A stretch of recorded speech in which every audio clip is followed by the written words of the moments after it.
Jadi masih ngetren gak sih mainan keyboard? Dan gue telat juga gak sih ngebahas keyboard custom lagi? Soalnya nih gue baru aja dikirimin barebone kitnya Pulsar si PCMK60 yang kita tahu punya desain yang unik ya. So langsung aja kita bahas daripada nggak sama sekali kali ya. Jadi ya udah seperti biasa kita bumper dulu. Selamat datang di Nyanteh dengan gua Aldi. So di sini adalah channel yang suka review dan juga riset sesuatu berkaitan dengan teknologi. So kalau kalian tertarik, bisa aja subscribe dulu ke channel ini dan pastinya aktifin juga notifikasinya biar tahu dan langsung tonton video terbaru kita nantinya. Oke, so ini dia keyboardnya yang udah gua rakit. Jadi ya gua sedikit share aja soal keyboard ini. Pertama gue agak bingung ya soal price point si barebone kitnya ini. Karena kalau gue bandingin sama yang TKL punya, ini di e-commerce tuh harganya tuh sama-sama di sekitaran 990 ribuan. Gue kira tuh bakalan beda harganya. So ya kalian bisa nentuin nih sesuai dengan preferensi kalian, oke? Terus yang menariknya di barebone kit ini ya pastinya pada desainnya tentunya, oke? Bagian bawahnya itu tembus pandang transparan yang mana bagus sekaligus jelek juga ya. Bagusnya lu bisa dapetin estetika dari RGB yang tembus ke bawah serta PCB yang punya detailnya itu punya ya ala-ala Pulsar sendiri. Tapi ya lu yang biasanya suka ngemod udah jelas ini lu nggak bakalan bisa tuh ya ngorbanin total si barebone-nya yang pastinya nanti ya bakal jadi jelek cuy.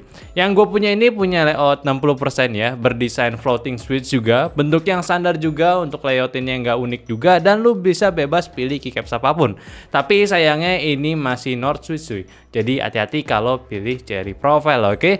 Sebenarnya dia juga udah punya keycaps ya, cuma ya sandaran aja desainnya, kayak kebanyakan keycaps keyboard branded lainnya yang double shot juga, cuma ya better ya menurut gua sarannya kalian pilih keycap sendiri aja gitu ya. Lanjut, stabilizer juga udah ready, sudah di preloop dengan plate mount juga. Sama kalau di punya gua ini stabilizernya ya udah nggak perlu di treatment pula, ya udah oke nih. Udah nggak rattle ya, tapi tetap bisa aja kalau kalian pengen make sure lagi ya kalian treatment ulang bebas gitu ya. Lanjut, untuk removable switchnya juga udah jelas ya, ini udah menggunakan soket Kyle punya 5 lubang juga, jadi kalian bebas pakai switch yang kalian suka. Di gua ini pakainya switch Gateron Milky Yellow, so kita bakalan cek test typingnya nanti ya. Kalau lu perhatiin juga di antara plate dan ZCB-nya pun di Pulsar ini udah ngebuat silicone dampener untuk sound treatment-nya pada base keyboard ini. Dan bahkan di area space-nya pun juga dipakein, so ini udah bagus banget. Barebone keyboardnya ini pun juga masih mode wired ya, sayangnya belum wireless punya. Dan di paketannya pun lu juga bakalan dapat kabel Type-C paracord juga, dan desainnya ini juga sedikit elevate, tapi tetap ada fit riser kalau pengen dapetin feel ngetik yang lebih nyaman. Yang gue suka dari keyboard ini sebetulnya itu dari ya detail bagian bawahnya sih ya walaupun terlihat biasa aja kalau dari fungsinya, tapi ini jarang lu bisa dapetin dari keyboard branded ya. Ini not penting loh. Cuma ya itu lu nggak bisa modif lagi yang mana nanti estetika di bagian bawahnya ya jadi sia-sia gitu, nggak kepake gitu, nggak kelihatan. Tapi ya sound feel-nya pun ya walaupun pakai cap sandaran sama Gateron Milky Yellow yang udah gue pasang di sini udah enak juga kok suaranya. Jadi nggak perlu treatment lagi. Ini aja udah nggak ada apa-apain tuh udah enak gitu barebone-nya.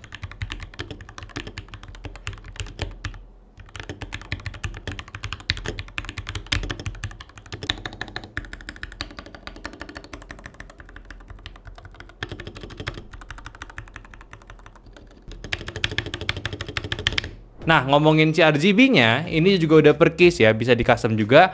Cuma yang gue sayangin nggak ada RGB underglow-nya. Ini nggak ada sebenarnya ya. Yang mana gue kira tuh bakalan jadi pemanis spesialnya ketika lu ambil si keyboard ini. Ternyata ya lu cuman underin RGB yang ada pada ya di setiap switch-nya aja cuy. Ya oke juga sih sebenarnya, untuk bleeding warnanya masih pas kok. Dan pengaturannya sendiri juga banyak variasinya. Lu tinggal download Pulsar Fusion buat ngatur si keyboardnya, dan sekaligus lu bisa ganti key assignment sama makronya cuy. Anyway, buat shortcut standarnya di sini juga kurang lebih sama lah kayak keyboard 60% lainnya yang pakai tombol Fn. Tapi yang menariknya di sini ya ketika lu pencet tombol Fn-nya ini bakalan berubah warna backlightnya jadi warna putih untuk ngejelasin shortcut yang ada pada keyboardnya. So, apakah ini adalah keyboard barebone yang bagus ya? Menurut gua iya, kalau kalian pengen maksimalin estetika yang udah diberikan pada si PCMK ini. Tapi kalau lo pengen coba mod yang nggak sesuai sama base barebone-nya si Pulsar ini, kayaknya sih gua sangat tidak merekomendasikan. Karena ya otomatis sia-sia dari desain yang diberikan oleh si Pulsar ini. Maksudnya kayak gimana tuh? Kayak kalau lo pengen modif ya kayak lo pakai Evafone di bawahnya, terus switch ya lo pakai switch yang nggak tembus RGB. So makanya ya kayak gua ini pakai Sigatron Milky biar asik tembus RGB-nya. Dan tentunya keycaps-nya nanti pakai keycaps yang tembus cahaya. Ya sebenarnya sih kalau keycaps ya nggak terlalu masalah, tinggal andelin sisi lainnya kan masih bisa ya. Cuma ya itu estetika Pulsar bakalan hilang kalau lo maunya seperti itu. Jadi kalau kalian tertarik ambil ini ya pastinya nge-build keyboardnya yang sejalan aja. Kayak lo udah biarkan keyboard base-nya itu ya di modifnya paling cuma di reapply di stabilizernya aja, nggak usah main sampai bawah-bawah gitu ya. Dan lo pakai switch yang tembus RGB juga. Nah itu baru mantap. Dan typing feel sendiri sebenarnya dari stoknya pun sekali lagi nih udah enak ya, jadi gua nggak ada masalah sama sekali. Dengan kombinasi switchnya pun jadi enak, jadi ya ini udah bisa dikatakan dengan base 900 ribuan ini masih enak. Tapi kalau kalian pengen build sebuah keyboard, sebenarnya untuk base harga 900 sendiri ya tergolong mahal sih memang ya. Banyak juga dari lokalan yang udah lebih murah, tapi ya itu kelebihannya kalian punya nilai estetika yang berbeda. Nggak berbeda dari yang lainnya ya, berbeda lah dari brand lokal punya, karena dari bawahnya sendiri ini udah punya case transparan dan tentunya PCB-nya PCB yang ganteng sih, bukan PCB ecek-ecek. Ya sekali lagi ya itu sih, tinggal kalian pilih aja, tentuin untuk keyboard baru kalian seperti apa. Ya gue yakin kalian juga udah punya keyboard custom juga kan. Oke, mungkin itu aja dulu pembahasan gue dari keyboardnya si Pulsar seri PCMK 60. Gue minta tolong juga bantu share video ini ke teman-teman kalian yang lagi bingung untuk nge-build keyboard barunya tapi nggak mau custom yang terlalu ribet, ya tinggal pakai ini aja. Jangan lupa juga kasih pendapatnya tentang keyboardnya di kolom komentar juga, sama like videonya ini kalau kalian suka. Dan follow juga semua sosial media kita yang semuanya ada di Instagram, TikTok, Facebook, dan Discord yang linknya itu semuanya ada di deskripsi. Dan terakhir, sampai jumpa di video selanjutnya. Bye-bye.